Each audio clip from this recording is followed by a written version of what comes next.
Hi friends, எல்லாரும் எப்படி இருக்கீங்க? நல்லா இருக்கீங்களா? இன்னைக்கு நம்ம சேனல் பேர் வந்து டிஎன்டி சமையல் பரிசோதனை. இன்னைக்கு நம்ம இன்னொரு சமையல் வந்து பரிசோதனை பண்ணி பார்த்துருவோமா? அது என்னன்னு பார்த்தீங்கன்னா முருங்கீரை பொடி. என்னடா இவன் முருங்கீரைன்ட்டு நினச்சிட்டு இருக்காங்க. முருங்கீரையில் அவ்வளோ சத்து இருக்குது, நிறையா ரெசிபி பண்ணுறாங்க. ஏதோ எனக்கு தெரிஞ்சதை வந்து நம்ம ட்ரை பண்ணி பார்க்கலான்ட்டு வீடியோ எடுத்துகிட்டு இருக்கேன். இது முருங்கீரை பொடிக்கு தேவையானது பார்த்திங்கன்னா உளுந்து, கடலப்பருப்பு போட்டு நல்லா வறுத்துட்டு, மல்லி, வெந்தயம், சீரகம், மிளகு இதையும் நல்லா வறுத்து எடுத்துட்டு, நல்லா கொஞ்சம் வெந்தயத்தை வந்து நல்லா கருக விடாமல் வறுத்து எடுத்துக்கோங்க. அப்புறம் கடுகு, எள்ளு இதையும் நல்லா வறுத்து எடுத்துக்கணும். அப்புறம் வந்தால் முருங்கீரை வந்து நல்லா கழுவி காய வச்சு வச்சுருக்கேன்.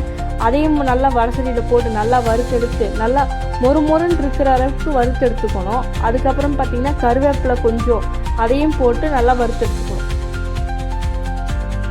கருவேப்பிலை நல்லா வறுத்து எடுத்ததுக்கப்புறமா நம்ம என்ன பண்ணணும்னா கொஞ்சம் உப்பு போட்டு அதையும் அந்த சூட்லேயே நல்லா வறுத்து எடுத்துக்கணும்.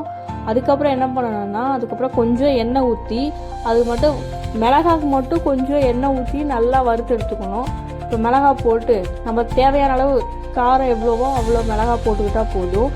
அதையும் நல்லா வறுத்து எடுத்ததுக்கப்புறம் இது எல்லாத்தையும் தனியாக ஒரு தட்டில் போட்டு ஆற வச்சுட்டு, அதுக்கப்புறம் பெருங்காயத்தூள் கொஞ்சமாக போட்டு அதையும் மிக்ஸ் பண்ணி அவர் மிக்சி ஜாரில் மாற்றி நம்ம நல்லா நல்லா பொடியாட்ட அரைச்சி வச்சுக்கணும். இந்த மாதிரி அரைச்சதுக்கப்புறம் ஒரு தட்டில் போட்டு ஆற வச்சு, அதுக்கப்புறம் ஆறுனதுக்கப்புறம் ஒரு டப்பாவில் போட்டு மூடி வச்சுக்கணும். இது சூப்பராக இருந்தது.